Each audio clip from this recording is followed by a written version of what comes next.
यह कहानी एक छोटे से गांव की है, जहां एक पुरानी और सुनसान हवेली थी। गांव के लोग उस हवेली से दूर रहते थे, क्योंकि वे मानते थे कि वहां भूत प्रेत का बसेरा है। हवेली के चारों ओर घनी झाड़ियां और बेतरतीब पेड़ थे, जिससे वह जगह और भी डरावनी लगती थी। गांव में एक युवक अर्जुन था, जो बहुत ही साहसी और निडर था। उसे भूत प्रेत की कहानियों पर विश्वास नहीं था। एक दिन उसके दोस्तों ने उसे चुनौती दी कि वह रात भर उस हवेली में अकेले रहकर दिखाए। अर्जुन ने यह चुनौती स्वीकार कर ली।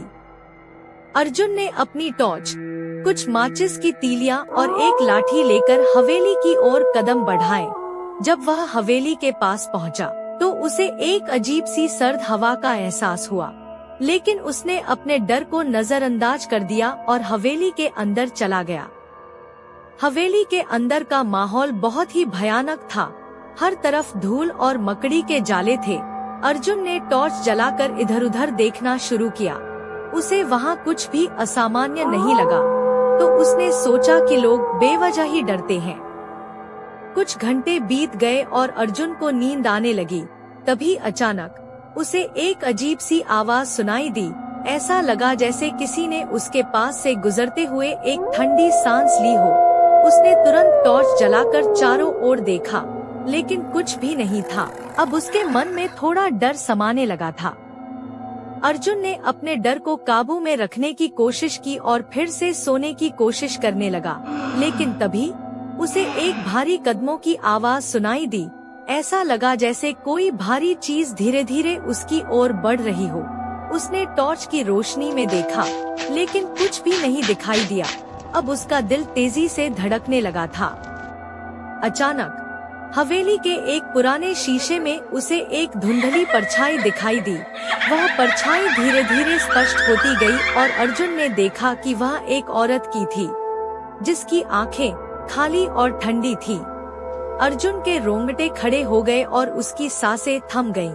वह औरत धीरे धीरे उसकी ओर बढ़ने लगी। डर के मारे अर्जुन ने वहां से भागने की कोशिश की, लेकिन उसके पैर मानो जमीन से चिपक गए हों। वह चीखना चाहता था, लेकिन उसकी आवाज गले में ही फंस गई। औरत ने अपने ठंडे हाथों से अर्जुन के कंधे को छुआ और अर्जुन को ऐसा लगा जैसे उसकी पूरी शक्ति खत्म हो गई हो।